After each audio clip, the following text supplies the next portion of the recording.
Daber el ben Israël v'ikru le teruma met kol isha shedevenu libo tikru et turumati. Donc la paracha ici elle vient nous expliquer qu'Akadosh Baruch Hu Kaviachol, il demande au ben Israël de réunir l'argent nécessaire pour pouvoir construire le Mishkan. Et vadaï que ici, la manière comme Hachem il demande la chose, elle est surprenante. V'ikru le teruma. Rashi dit li lishmi. C'est comme là pour moi. C'est comme là que c'est shiye mamash shem shamaim. Kol isha shedevenu libo. Chacun qui a nidivut alev. De là, il dit, Rahim Akadosh, il déduit de là, que si quelqu'un ne donne pas Benidivut Alev, cette trouma n'est pas acceptée pour construire le Mishkan. Pourquoi ça? Parce que étant donné que le Mishkan est makom ashrat ashrina, et que pour que la shrina puisse être dans le Mishkan, il faut que ce soit Benidivut Alev. C'est pour ça que là-bas, si quelqu'un n'a pas donné Benidivut Alev, comme c'est dérange pour la ashrat ashrina, c'est pour ça que cette trouma n'est pas acceptée. Donc maintenant, tu veux dire, comment on va savoir? Moshe Rabbeinu, il a Ruach HaKodesh. Il savait voir, quand une trouma, il a recevé de la personne, est-ce qu'elle était Benidivut Alev ou pas? Et en fonction de ça, il acceptait ou il refusait. Donc il ne prenait que ce qui était Benidivut Alev, parce que c'est cette trouma, les maaseh, qui va amener à Ashrat Ashrina. Alors la question, elle est comme ça. Quelle était les chora, la raison pourquoi la Torah demandait Nidivut Alev? Est-ce qu'il y avait une avamina que ça ne va pas être Benidivut Alev? Mais venons, on se met dans le contexte. On parle ici de l'argent qu'on ramasse, pourquoi? Pour le Mishkan. Ouais. On parle de gens très riches. On dit que le plus pauvre parmi eux est sorti avec 80 ânes d'Égypte pleins d'or et d'argent. Donc c'est-à-dire c'est des bonhommes qui sont pleins d'or et d'argent dans le désert où on n'a rien à faire avec leur argent. Ouais, c'est comme là, on en a tellement, on ne sait même plus quoi faire avec ça. Ouais.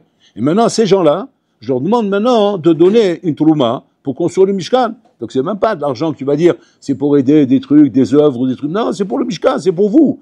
C'est pour vous, c'est pour votre synagogue, pour construire une synagogue pour vous, construire un Mishkan, un endroit où la Shrina va résider là-bas, et que là-bas on va faire les korbanot, on va faire votre avoda, on va faire tout ce qu'on doit faire là-bas. Les chora, il n'y a même pas une avamina bichlal qu'on va pas donner Benidivut Alev. Imaginez-vous un petit peu que, le Mashiach il va venir, et le Mashiach il va demander maintenant, pitom, il va faire une collecte pour pouvoir finir le Beth Amikdash. Ouais.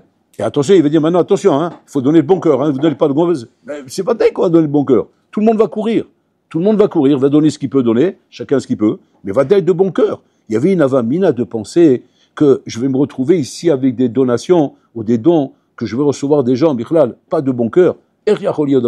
Comment la Torah peut dire une chose pareille, qu'il faut que ce soit Benidivut Alev et qu'il y avait une avamina que non?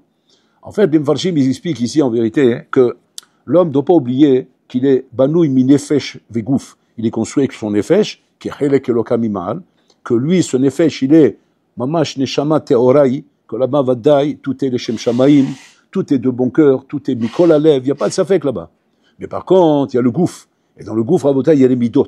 Et les midot sont là, mamash, et qui partagent l'homme, mamash, comme si c'était deux personnalités. Tu peux avoir le même bonhomme, qui d'un côté, ce bonhomme-là, il est en même temps, comment dire, kulo leshem shamaim, mais d'un autre côté, banouille de midot qui sont à l'opposé de ça. À l'opposé complètement. C'est-à-dire que ces midot pourraient, cet homme-là, lui donner une argacha mauvaise lorsqu'il veut donner un don. C'est-à-dire quoi? Il va donner la zdaka, mais il va pas la donner à Botaï, Benidivut Alev. Tu vas dire, alors, pourquoi il la donne alors? Il la donne, Mishum Misva, parce qu'on a un chiyuv de donner. En tant que chiyuv, je donne, mais c'est pas Mikol Alev. Et pourquoi ça? Parce qu'Adam Oev est un kesef chez l'eau. L'homme, il aime son argent. Il aime son argent, il a du mal à s'en séparer. Et cet argent, il veut la garder dans ses mains. Et comme maintenant, il faut la donner, Azunoten Bechova, parce qu'il a une chova de donner. Ce qui n'est pas Benidivut Alev en Botaï. Quand on parle de chesed, le chesed évalué dans la Torah est un chesed qui doit être Ahavat chesed, pas Maaseh chesed. Il y a une grande différence entre Ahavat chesed et Maaseh chesed. Maaseh chesed, c'est le chesed qu'on fait parce qu'on est obligé de le faire. On est obligé de faire le chesed parce que la Torah demande de faire du chesed. Mais maintenant, il y a Ahavat chesed. Ahavat chesed, c'est quoi? C'est aimer le chesed. On voit un exemple de ça dans la Torah. On voit un exemple de ça avec Abraham Avinu. Abraham Avinu, il a fait la Brit Mila, il est le 3e jour. Le 3e jour, Vada, il est malade, il est cholé, il est anous al pi adibour. Il a même pas d'avamina, de vouloir lui demander quoi que ce soit. Maintenant, ce jour-là, Abraham Avinu, comme il est malade, qu'est-ce qu'il a fait à beaucoup? Plus que ça. Il est déjà malade, et en plus, au Tzihama Minartika, il a fait sortir le soleil de son écrin, sous-entendu qu'il y a une chaleur torride, que les gens ne tournent pas dans les rues, donc il n'y a rien. Donc c'est-à-dire qu'il n'y a pas de mitziout de chesed, et en plus, il est malade. Donc, c'est-à-dire que la chose, elle est complètement, il est minoutak, le bonhomme. C'est-à-dire qu'il n'est pas concerné par ça. Ou l'eau cachot, là, devant la. Et malgré tout, qu'est-ce qu'on voit là-bas? Le chef al petah oel qui est Il se tient à pétard. Bruchim Abaim. Bruchim Abaim, Bruchim Abaim. Asseyez-vous si vous trouvez des places.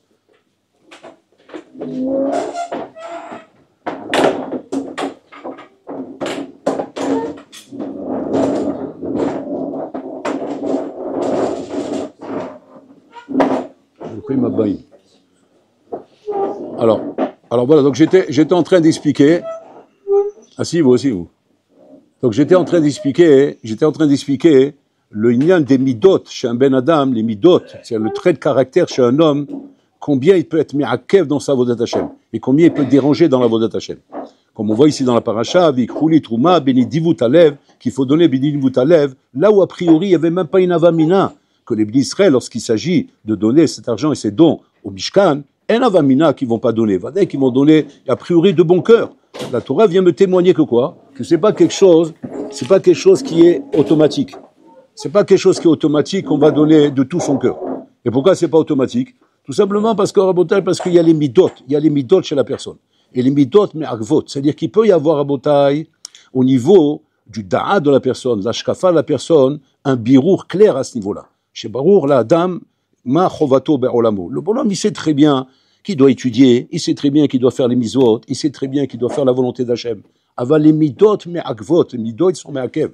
Le trait de caractère de l'homme, qui est soit la fainéantise, soit l'avarice, soit la kina, soit la ta'ava, soit le kavod, la gava, sont des choses qui sont me'akvim chez l'homme et qui dérangent l'homme. Maintenant, l'homme n'est pas conscient de ça. Il n'est pas conscient qu'il a chez lui, Rabotai, Kaviachol, des choses qui l'empêchent de pouvoir se grandir et faire ce que la Torah lui demande. Et ça se mélange dans le caractère de l'homme. Et on n'arrive pas à repérer ces choses-là, Rabotai. Ça, c'est des choses qui sont essentielles. Dans ma vie, j'ai eu deux maîtres principaux. Un d'eux, c'est Rav Hakin Zatzal, qui était mon maître, de qui j'ai appris pratiquement toute ma Torah. Et mon deuxième maître, Rav Wolbe, de qui j'ai appris, Rabotai, toute la avoda, du moussard, du tikkun hamidot, verroulé. Rav Hakin nous apprenait toujours, Rabotai, qu'il y a des traits de caractère, comme la hatzlut, la fainéantise, qui peuvent beaucoup déranger pour pouvoir, mamash, grandir dans la Torah. Il dit, la Torah n'est pas un mixoin ou une matière comme toutes les matières qu'on connaît quand on va faire des études, etc. On est sérieux dans nos études parce qu'on veut quand même réussir. On n'est pas amené à faire des études pour échouer. On veut réussir dans nos études. Donc c'est normal qu'on va, même si on n'est pas forcément des grands matmidim, des grands, sérieux dans notre... Mais on va faire attention parce que nos parents nous ont payé nos études et on veut quand même sortir de là-bas avec un diplôme. C'est normal. L'étude de la Torah, c'est différent. La Torah nous dit comme ça. La Rashi dit là-bas sur place, maintenant, quand on lit ce Rashi là-bas, on a l'impression que Rashi vient dire qu'il y a un chiyuv supplémentaire dans l'étude de la Torah, qu'à part l'étude de la Torah, il faut du hamad dans la Torah. Rav Hakin Zatzal, il expliquait comme ça. Il expliquait non, c'est pas quelque chose de supplémentaire. C'est que tout le limud Torah doit être be'amal. Il faut que ce soit be'amal. C'est-à-dire qu'un homme qui n'étudie pas la Torah, be'amal lo yotze dechovat limud Torah. Il n'est pas yotze dechovat limud Torah. C'est tu peux étudier la Torah d'une manière détendue, et tu comprends ce qu'il dit Tosot, tu comprends ce qu'il dit la Gemara, tu comprends les Rishonim. C'est-à-dire, aval talo amel batorah. C'est quoi la amol batorah? La amol batorah, c'est pas chose, c'est prendre la Sugya et approfondir et comprendre dans tous les détails ce qui est écrit dans la Sugya depuis la Gemara, les Rishonim, Rashi, Tosfot et les Rishonim, bien comprendre à fond ce qui est marqué là-bas. Et là-bas, ça demande beaucoup d'amal, beaucoup d'approfondissement pour être sûr qu'on est arrivé au profond de ce qui est marqué dans la Sugya. Et pas simplement se contenter d'une approche superficielle des choses.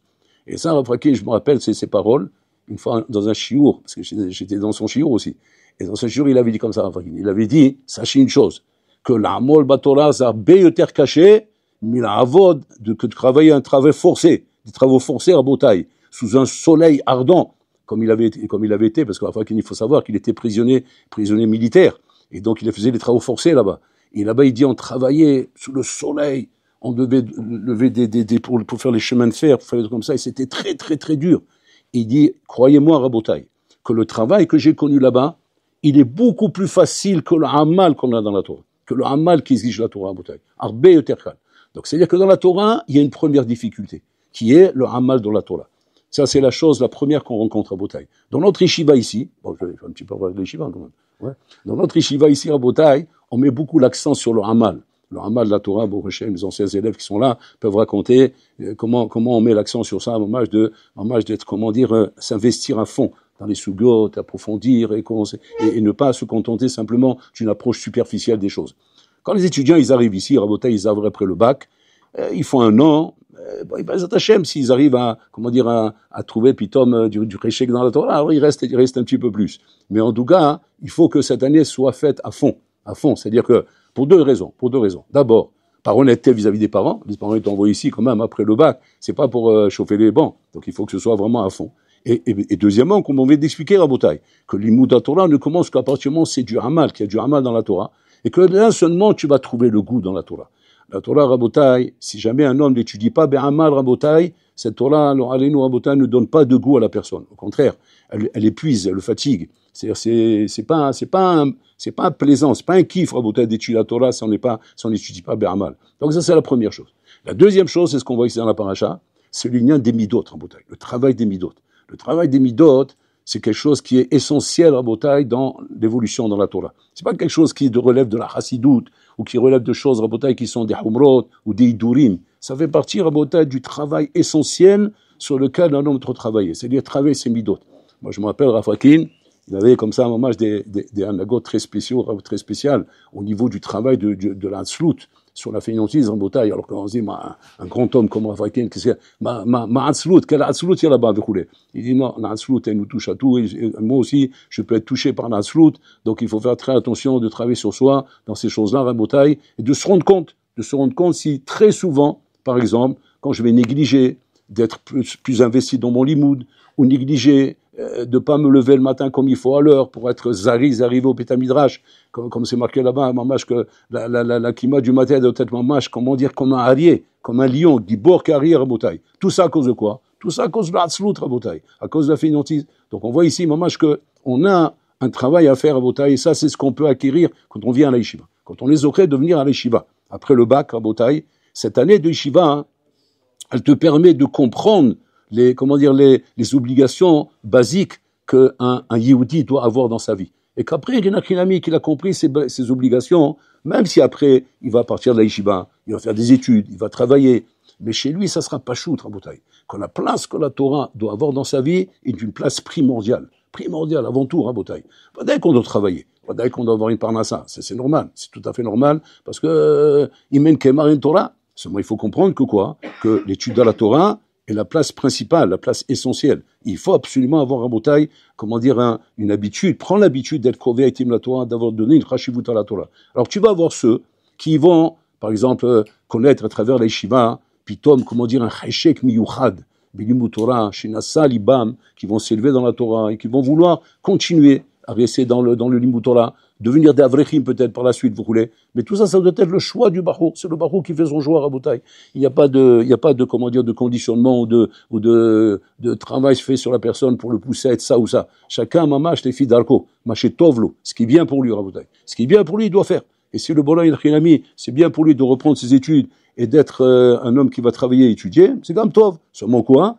Une chose très importante, Rabotai. De savoir donner la place principale à la Torah, que la Torah n'est pas une place secondaire, qu'elle soit une place mamash essentielle.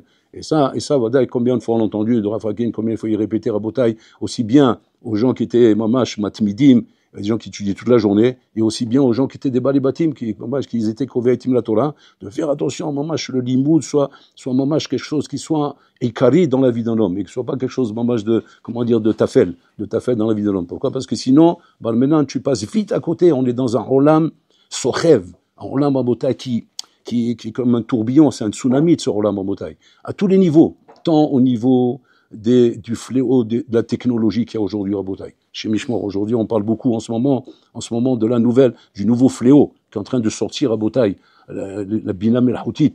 Comment on appelle ça en français? C'est un fléau de Nora Ve'ayom. C'est la télévision, quand elle est sortie, moi j'étais au début de la télévision, il y avait pas encore les écrans, mais mes cochis envoyaient la grisaille, je sais que tu vois apparaître un truc là-bas, un siman qui te dit, ça va commencer, c'est en noir et blanc, hein. Et puis tant que tu vois une information, voilà, c'était ça la télévision. Après ça s'est développé, ils ont mis des chaînes et des trucs, et c'était un khorban. Mais c'était un petit khorban. Quand l'ordinateur est arrivé, Rav Shar il est sorti, Rabotai il a dit ça y est, la fin du monde a commencé. Sur l'ordinateur, il a dit ça. Internet, wow, Shem Alachem. Maintenant, la Bina Melachoutit Rabotai, c'est un maké bepatish. Je ne sais pas si on peut aller encore plus loin. Ensof les kilkulim Rabotai. Alors ça, c'est une chose qui, Barmenan Rabotai, va représenter un fléau nora. Un fléau nora où là, le birour va se faire. Seulement un homme qui aura un Ol Torah, qui aura un kécher avec la Torah Rabotai, adouk, c'est-à-dire sérieux et chazak, pourra faire face Rabotai à un fléau pareil. Un fléau pareil. Parce que c'est un fléau nora. C'est un fléau nora. Quelqu'un, un balabaït m'a amené, il m'a dit, regardez, posez-lui des questions. Alors je me suis amusé à poser des questions à Rabotai. J'ai posé une question, Be'ioun dans la Sougia, il faut être mounard. Il faut être mounard. Tu sais pas mounard dans la Sougia, tu sais pas répondre à ces questions. Impossible. Ouais. Il m'a dit, bon, ça, il a pris un peu de temps. Ça a pris un peu de temps, il a mis quand même 1 minute et demie pour me répondre. C'est énorme. C'est énorme. Il m'a dit, c'est énorme pour la Bina Melachoutit. Bon, la question était corsée, Rabotai. Il m'a amené 15 chitotes. 15 chitotes pour répondre à la question. Rishonim, Aharonim. Ça fait peur, Rabotai. C'est dangereux. Pourquoi? Parce que tu n'as pas en face de toi, Rabotai, un Rav. Tu n'as pas en face de toi, Rabotai, un Moré Olacha. Tu n'as pas en face de toi un Tamid Chacham. Que les Chachamim nous ont dit, c'est les Charav, Tisalek Minasafek. Un homme, il doit vivre avec un Rav. La Emunat Chachamim, c'est la base de tout notre judaïsme, Rabotai. Mais là, Barmenan, un homme, il va se dire, c'est ça mon Rav. Ça mon Rav. Il sait me répondre tout de suite à toutes mes questions. Il sait me résoudre tous mes problèmes. Plus vite que le Rav. Et très souvent, même le Rav, il dit Hachem Yazor. J'aime pas quand il me dit Hachem Yazor. Lui, il me dit pas Hachem Yazor, lui. Et qu'est-ce qu'il fait? Il répond. Et quand je fais une remarque dans la réponse, il me donne 3 autres réponses. Et c'est encore une remarque, encore 3 autres réponses. C'est-à-dire qu'il n'est pas à court. Il n'est pas à court à bouteille d'idées et de solutions à mes problèmes. Alors que pas toujours, j'arrive chez mon Rav à avoir des solutions à tous les problèmes, etc. Des fois, c'est un peu confus, etc. Et ça, à un moment donné, Rabotai, ça va nous amener vers un problème très grave.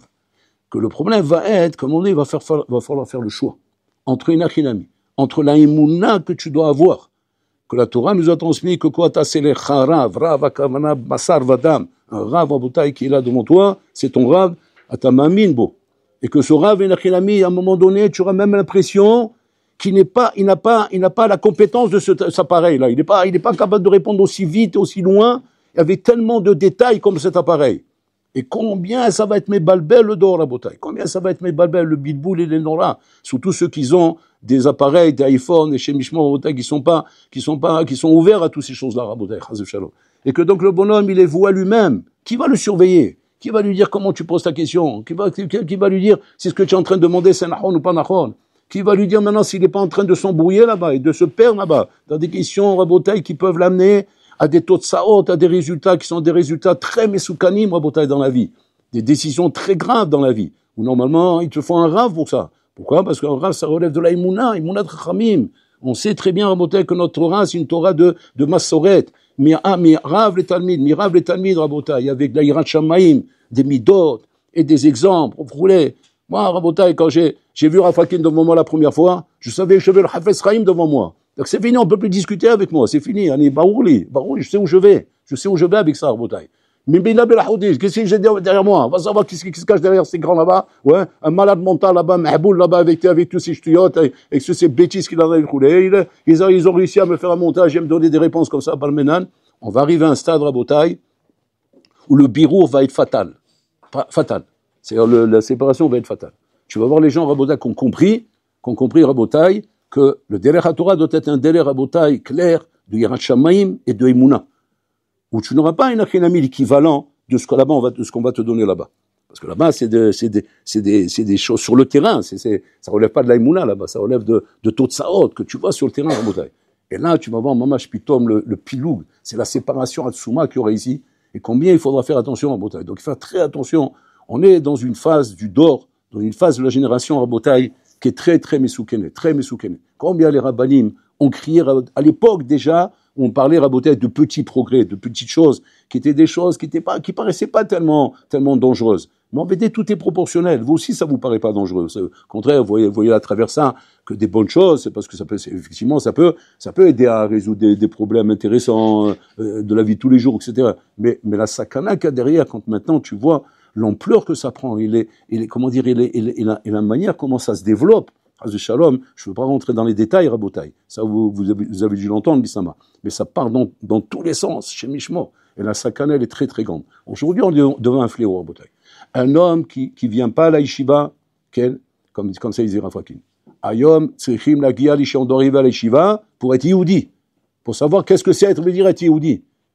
Savoir ce que quoi être Yehudi, il faut venir à la yeshiva. Aujourd'hui, on n'apprend pas dehors c'est quoi être Yehudi. C'est pas la synagogue là-bas avec les chants de Shabbat, ou bien avec les kiddush qu'on fait le Shabbat, ou bien avec le folklore et tout l'ignalim, c'est bien. On n'a pas dit que c'est pas bien. Mais c'est pas avec ça qu'on se construit une Yahadout, Rabotai. La Yahadout se construit à travers un an de yeshiva au moins, où un bonhomme Rabotai Pachout a entendu des discours de Da'at Torah, des discours de Midot, d'Irat Shamayim, de Emouna, des vrais discours qui sont basés sur Rabotai, sur les paroles de Chazal, où là, pitom, tu t'es initié et tu t'es, kaviachol, rempli de ces choses-là, qui vont être à Edgar, qui vont être pour toi une protection face à ces fléaux qu'il y a dans la vie Rabotai. Mais si tu n'as pas ces bagages, tu n'as pas ces armes, tu n'as pas tous ces kélim là pour te battre contre ces fléaux qu'il y aura dans la vie demain, comment tu vas te battre demain?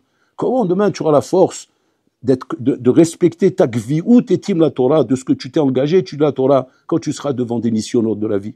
Des problèmes de la vie, Rabotai, les problèmes, ils sont là. Il y a des problèmes dans la vie, il y a des problèmes dans les couples, il y a des problèmes dans le chino des enfants, il y a le problème dans l'assimilation, il y a plein de problèmes économiques, financiers, parnassa, inyanim, ça part dans tous les sens, Rabotai.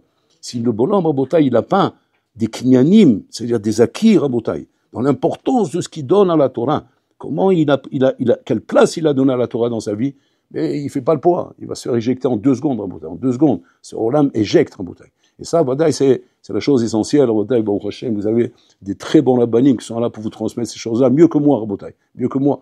Avant, c'est le Khatan de Rafrakin, c'est de vrais niflaim, Rabotai, que on vous transmet des informations et des données, des hashkafot, niflaot, Rabotai, mais il faut absolument construire tout ça, Rabotai, c'est après le bac, venir un an à l'Yeshiva, dans l'Yeshiva que vous allez choisir, bien sûr, Rabotai, ouais, moi je vous conseille ici, mais en fait, faites ce que vous voulez, hein, chacun fait son choix comme il veut, vous voulez, mais en tout cas, Rabotai, c'est très important, l'ivnot et asmo, c'est le binyan, Rabotai, c'est le binyan du atid pour les valeurs de la Torah, sans ça, on peut pas prétendre avoir des valeurs dans la Torah, Rabotai, si elles ne sont pas basées, fondées, Rabotai, sur des valeurs qui proviennent de paroles de Chazal, de ce que les Chachamim nous ont transmis, de ce qu'on transmet, de mettre en élève à travers les générations, Rabotai. C'est vrai qu'aujourd'hui, on s'éloigne énormément de toutes ces générations qui ont connu les Gdolim, les Gdolim, les vrais Gdolim, comme le Hafez Chaim, le Hazonish, etc., tous ces anciens, tous ces Gdolim, Rabotai, c'est Anakim, Sheba Anakim, Rabotai, qui représentait mamash toute la Torah en elle-même, Rabotai.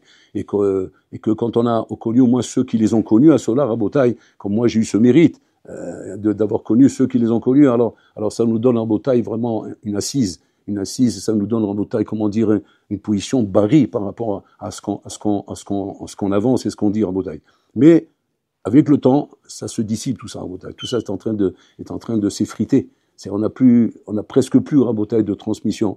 Donc pour ça qu'il faut vraiment s'attacher, Rabotai, aux vrais Chachamim. Et faire attention, qui c'est ces Chachamim? Faire attention, Rabotai, il faut être critique. Il faut pas croire tous les barbus. C'est pas tous les barbus et tous les gens qui portent des chapeaux et des vestes, etc., que forcément c'est ce qu'ils disent, c'est caché et tu peux mettre un tampon dedans. Faire très attention, Mishomim, Miloshomim. C'est pour ça qu'il faut avoir de la Torah, Rabotai. Il faut avoir entendu, c'est quoi de la Torah? Pour avoir au moins quelque chose qui comme le maître étalon. C'est ce que le maître étalon. Mais moi, je sais pas ce que c'est. Mais c'est un maître étalon. Avec ça, on sait c'est quoi un maître. Parce qu'on a la référence du maître. Si jamais ce maître étalon, on l'a plus. On n'a plus la référence du maître. Mais dans 20 ans, dans 30 ans, dans 50 ans, ça sera quoi, Rabotai? Ça sera, tu vas venir qu'un 2 mètres, tu vas dire, ça c'est un maître. Qui peut te contredire là-bas? Tu dis, mais comment, quoi? Ben oui, tu as plus le truc de référence. Comment tu peux être sûr que ce que tu dis, c'est un maître? Tu peux pas être sûr. Chacun va venir, il va s'avancer, avec ses idées, avec ses ignanis, comme lui il ressent, il fait un gâchot de cello. Nous, comment tu peux vérifier? C'est pour ça qu'il faut absolument, Rabotai, avoir reçu, mamash, l'authentique de la Torah, la Torah authentique, celle que nos maîtres ont reçue de leur maître, de Gdolé Olam, Rabotai, et cette Torah, elle est transmise comme ça, de maître en élève, et elle nous donne la certitude que on sait qu'on est dans le bon chemin, Rabotai. Un peu comme une boussole qui me montre le Safon, et là que je me trompe pas, je sais que le Safon il est là-bas, on peut pas se tromper, Rabotai. C'est fiable. Et donc ça, à ce moment-là, je peux me fier à ça. Sinon, chez Mishmo, Rabotai. Le Olam est Mesoukan, le Olam est dangereux, et rien que pour ça, Rabotai, il faut faire attention, où on met les pieds, qui on écoute, où on va, Rabotai. Ça c'est, comment il s'appelle? Rav Abramski, il avait dit comme ça, il avait ramené le Navi, Rabotai, le Navi qui dit que, Nagia le Dorot Acharonim, on arrivera au Dorot Acharonim, שעם ישראל יהיה צמא למים ורעב ללחם, comme ça il dit. Et là-bas, ils expliquent, les מפרשים, ils expliquent là-bas, לא למים ולא ללחם, אלא לתורה. Il parle à Kamana que là-bas, il compare le lechem et le mayim à la Torah. Ils disent, Tsameh la Torah, Tsameh la Torah. Comme ça, on arrivera au Dorot Acharonim avant Biat Mashiach. Les Chaora, si je vous pose la question et je vous demande, c'est une bonne névoie ça ou une mauvaise névoie? Vous allez tous me dire, c'est une bonne névoie. Alvaï, c'est ce qu'on arrive à ça, qu'on arrive à Mash à ce que on va être Tsameh la mayim et Raev la lechem. C'est Tsameh la Torah. Il dit là-bas, c'est une des mauvaises névoies. Et pourquoi cette névoie, elle est mauvaise? Parce que malheureusement, quand un homme, Rabotai, il est Tsameh, il est Raev, qu'est-ce qui se passe? Il mange n'importe quoi, il boit n'importe quoi. Parce qu'il est Raev. Un homme, il a faim, il mange de tout, Rabotai. Regardez les Khatoufim, les pauvres. Qu'est-ce qu'on raconte sur eux? On leur donnait des pitotes pleins de moisis, des légumes abîmés, pourris. Et ils mangeaient, il n'y a pas le choix, Rabotai. Il raconte là-bas qu'ils buvaient de l'eau de mer pour pouvoir étancher sa soif. Comment tu peux étancher ta soif avec de l'eau de mer? Avoir du liquide qui rentre dans la gorge, tellement qu'on a perdu l'habitude de boire du liquide. C'est des sipourim, Rabotai, mais on peut devenir faux, ces sipourim. C'est-à-dire quoi? C'est-à-dire qu'on va arriver à un dor, Rabotai, qu'on va être Sameh et Raev de la Torah, mais Sameh Raev, c'est dangereux d'être Sameh Raev, parce que tu manges n'importe quoi, tu bois n'importe quoi. Mais oh, l'Isaër, il y a une utéro-route, il y a un réveil, Rabotai, un réveil atsoum à la Torah. On voit les gens revenir dans tous les sens, tout le monde se pose des questions, tout le monde se remet en question. Il y a une remise en question. Mais là, c'est bien, mais c'est dangereux. C'est bien, mais c'est dangereux. Pourquoi? C'est bien parce qu'il y a une route, c'est bien, mais c'est dangereux parce qu'on a soif, on a faim, on peut arriver à boire et manger n'importe quoi. Et ça, encore plus, Rabotai, encore plus faire attention où on va, qui on écoute, de qui on apprend. Parce que là, Barmenan, Rabotai, si la Torah qu'on introduit dans nos têtes et dans nos cœurs, quand on a faim et on a soif, ça y est, on introduit Rabotai, on la rentre en nous. On rentre en nous et les taux de saot, après je vous dis pas Rabotai, bonjour les dégâts. Et après, chez Mishmor, ce qui peut se passer derrière. Donc, B'ezrat Hashem, voilà, je vous souhaite, Rabotai, à ce groupe merveilleux, c'est des Shema Nifla, Rabotai, que vous ayez beaucoup de Hatzlacha, qu'Hashem vous dirige vers le bon choix, maman, c'est votre avenir, Rabotai, c'est au-delà de votre avenir, c'est le carrefour de votre vie, où maman, ou après le bac, vous allez dans une shiva gdola, c'est-à-dire, vous commencez votre vie, là, Rabotai, c'est le démarrage d'une vie. C'est-à-dire, c'est le Even Apina, c'est la pierre fondamentale avec laquelle vous allez construire votre binyan, le binyan de votre vie, Rabotai. Donc, il faut faire un choix, Rabotai, qui est un choix qui n'est pas pachout, il faut le faire bien, on vous conseille avec vos rabbanim, Baruch Hashem, et de savoir faire le bon choix. Be'ezrat Hashem, Kashim Yiten Lechem, Siyata Dishmaya, Bekol Ma Shtachlitu Amekin Asu.